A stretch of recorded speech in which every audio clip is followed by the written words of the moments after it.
Well, Danny, got what you want out of today? Yeah, definitely. I thought it was a really good game for us. I thought we learned an awful lot. Certainly, I enjoyed it much more than the 3 previous wins that we had.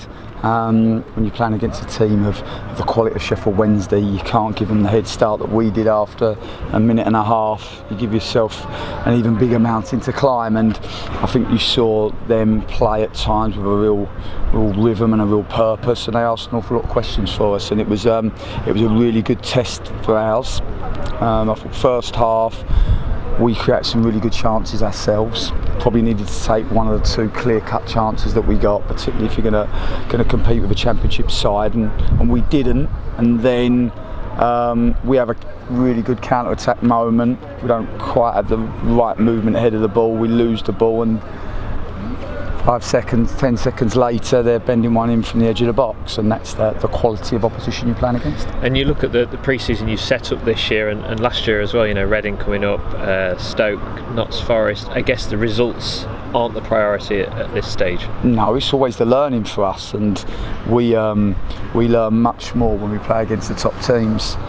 We took an awful lot last year when we, you know, not just from our pre-season but also games like Everton, and we will take a lot from today, and we were pleased with some of our attacking play in the first half. I felt we moved the ball well at times and created some good opportunities, but we fell off too much defensively, and that gave us a problem at the other end. And then we tried to tweak the system at half time, and we needed to try to get closer to Barry Banyan, who's such a good footballer and gives them such a rhythm to their play. And while we tried to do that defensively, it took something away from us in possession. So they're the challenges that good teams give you. Credit to the players that come on, because I thought we finished the game going very strongly. Michael O'Connor back amongst the team as well. Yeah, Michael played 45 on Tuesday. He was due to play 45 today, but because we didn't quite as well as we would like to have done first half. I like to see their reaction sometimes. And Ellis, you know, people like Ellis Chapman, who's a young player who's been unbelievable in pre-season to this point. Found it difficult today. Now, this time last year I would have protected him and taken him off, and you know, he's a year on now, so I wanted to see his reaction second half, and he'll become a better person, a better player for that experience, and we know he's going to be a really top player. But to get there, he's got to find that resilience and that grit when things aren't going quite as well for him. And like I said, he's still young at the moment, so he's it would be wrong if he was a finished article now. So no, we learnt lots, and we'll dust ourselves down and then look forward to Locala going out to Spain next week. No Tom Pett, is that still the back issue? Yeah, he's just a bit nervy in his back, and he's had a scan, and there's a protruding disc, which just means the sciatic nerve has to travel a little bit further than normal, and that's just impinging and causing some pain on certain movements. So we're trying to settle that down, and that's where we're at. They're not the easiest of injuries to deal with, so we just have to see how it settles, and then we're no more going forward. Bozzy as well. Yeah, no, Bozzy's just Bozzy. He played 600 games and played an awful lot of football last year. We have to build up his calves before he does too much, too aggressively. We always find with Boz, you have to build the endurance of his calves up, because if you don't, he feels the load in them, and he's then liable to and susceptible to calf strain. So there's a few that obviously we're protecting, and when you're playing again a top team like Sheffield Wednesday, and you know, they're not just a top team, I think that they were in free flow today, particularly when you're missing a couple of key players, it's always going to be tough. Leif Reckington looked like he had some kind of compression bandage on his left leg. What's happening there? What's the situation with Leif? He's just had an operation, so he had an operation 2.5-3 weeks ago now. So yeah, that's just to make sure that the blood's flowing properly and that he doesn't suffer from any blood clots. But the operation was successful, and it's a pretty quick turnaround. So we're hoping to see him back on the training pitch and doing some running, probably in about a week to 10 days time, and hopefully back with the boys within 3 weeks. Is this a groin issue that he's had? Yes, yeah. So he's had a release of one of the tendons. So he's had an incision that's just released the tendon, which didn't matter what we did, how much recovery we gave him, how much rehab we did, we couldn't quite move this persistent pain. So we decided to take that route, and by all accounts, thus far, it's been successful. The trial is 2 fullbacks on trial. What can you tell us about them? Yeah, that they play fullback and they're on trial, and I thought that they did fine when they come on. Both athletic boys, both come from top clubs, from top development setups, and we've enjoyed having them with us, and we've got some decisions to make. Yeah, and obviously Jarvis at centre half as well. Another one you going to keep with you, or? Well, we had another trialist playing left centre half.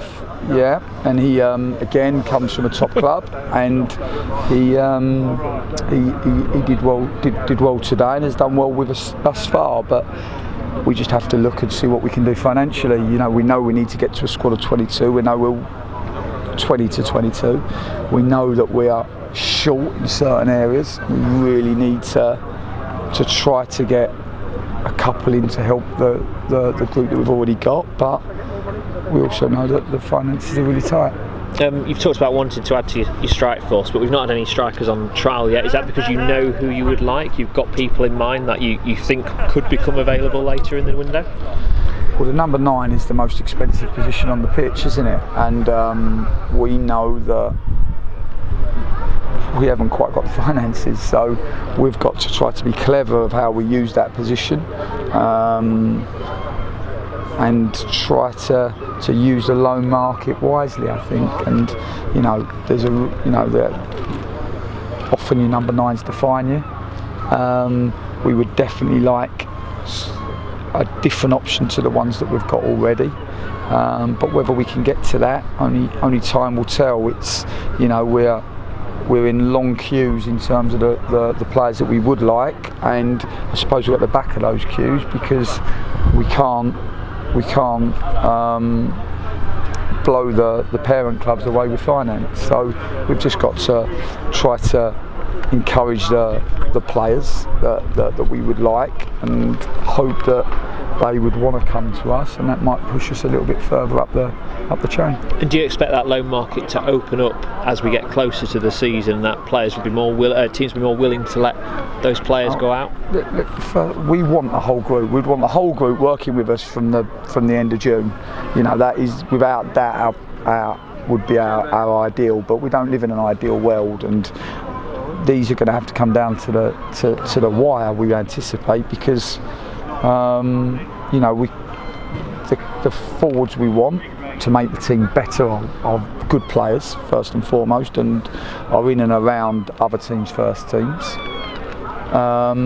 and so they're making decisions on them throughout pre-season, and we're just waiting we're waiting to see how it all unfolds. But we're, like I said, we've put our hand up, we've put our hats in the ring, as it were, and we'll just have to wait to see whether we can entice any of the players that we want. We know we've got some good relationships with clubs. I think there's a lot of clubs now that respect that this is a pretty good environment and culture for young players to develop, and we hope that they see the long term and take a long term view and send him to us, and if they do, then we will look after them as very best we can.